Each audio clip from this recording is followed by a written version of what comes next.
दुपारचे वाजलेत आता 2 आणि आता आपण आणलेली आहे पाण्याची बाटली आणि त्याचबरोबर आपला जेवणाचा डबासुद्धा आहे.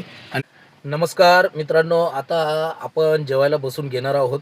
दुपारचे 2:30 वाजलेले आहेत आणि काल आपण एक व्हिडिओ टाकला होता की ऑटो रिक्षा चालकांनी दुपारचा रेस्ट करून जेवण वगैरे करून कोणाकोणाचं घर कसं असतं की 4-4, 5-5, 6-6 किलोमीटर लांब असतं आणि त्यांना परत घरी जेवायचं म्हणलं तर वेळ वगैरे जात असतो आणि त्यासाठी अशा प्रकारचा डबा वगैरे घेऊन पाणी, त्याचबरोबर आपण लोणचं घेतलेलं आहे. आपण कसलीच ॲडव्हर्टायझिंग करत नाही. आणि त्याचबरोबर आपल्याकडे आहे लसणाची पाकळी आणि मस्तपैकी आपण हे लसणाची पाकळी जेवणासोबत व्यवस्थित खाणार आहोत. एक एक घास, एक लसूण. तर तुम्हाला दाखवतो की मी डब्याला काय आहार घेऊन येतो, ते आहार काय आणतो ते. तर आता माझ्याकडे आहेत, आता तुम्हाला दाखवतो, हे ठेवतो इथे. ही मस्तपैकी गावरान बाजरीची भाकरी, ही बघा मस्त अशी 4 तुकडे करून आणलेले आहे. त्याचबरोबर आपल्याकडे पापड आहेत मस्त अशी, आणि ह्याच्यात डाळ दिलेली आहे. तुम्हाला दाखवतो, हे बघा डाळ आहे, डाळ आहे. आणि त्याचबरोबर इकडे मस्त अशी टमाट्याची चटणी आहे, सुंदर. हे पापड कुरकुरीत खाण्यासाठी एकदम मजेशीर. आपण आता हे जे लोणचं आणलेलं आहे ते आपण फोडून घेणार आहोत. काय आपल्याकडे कैची वगैरे नाही आहे म्हणून दातांचा वापर करणार आहोत. ते मस्तपैकी असं लोणचं, हे बघा. अशा पद्धतीने माणसाने जेवण वगैरे असावं, फार सुंदर. आणि बाहेरची जी जेवायची मजा आहे ना, फार भारी. त्याच्याबरोबर बाजरीची भाकरी, परत टॅमॅटोची चटणी, पापड आणि ही डाळ, मस्तपैकी असा आहारात आपल्या महाराष्ट्रीयन लोकांच्या जेवणामध्ये अशाच पद्धतीचा आहार असतो.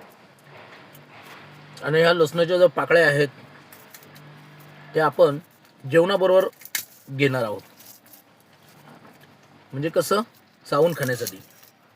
आणि लसणाचे जे फायदे आहेत ना, भरपूर फायदे आहेत. की पूर्वीची लोक बी सांगतात, आत्ताचे डॉक्टर बी सांगतात.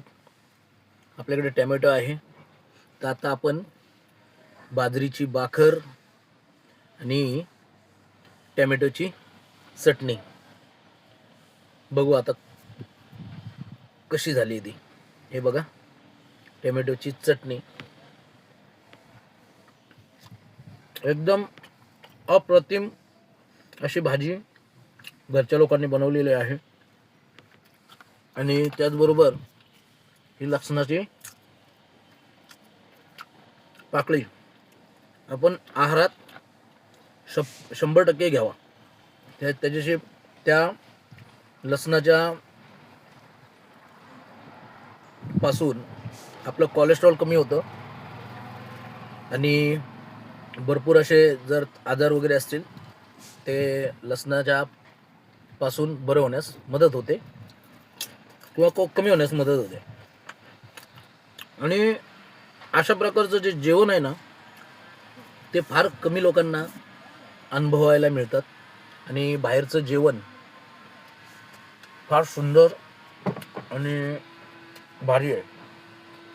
तुम्ही बी या, तुम्ही बी रिक्षा घ्या आणि असं बाहेर जेवण करण्याचा आनंद हमखास घेण्याचा प्रयत्न करा.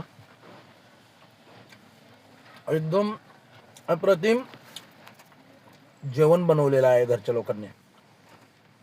कसं होतं,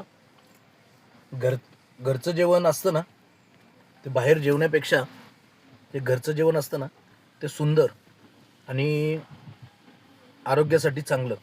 बाहेर कसे तेल वापरतात, त्याच्यामध्ये कोणतं पाम तेल वापरतात का दुसरं कोणतं तेल वापरतात, कशा पद्धतीचं तेल असतं. बाजरीच्या भाकऱ्या अशा खाण्यासाठी जर बाहेर अशा मिळाल्या ना, अप्रतिम. हे जेवण फार सुंदर आणि अप्रतिम असतं. भरपूर असं सुंदर ठिकाणी आपण जेवायला बसलेलो आहोत. आजूबाजूला बिल्डिंग वगैरे आहेत आणि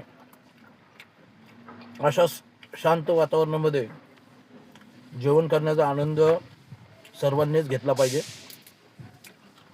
तो कोणताही ड्रायव्हर असो.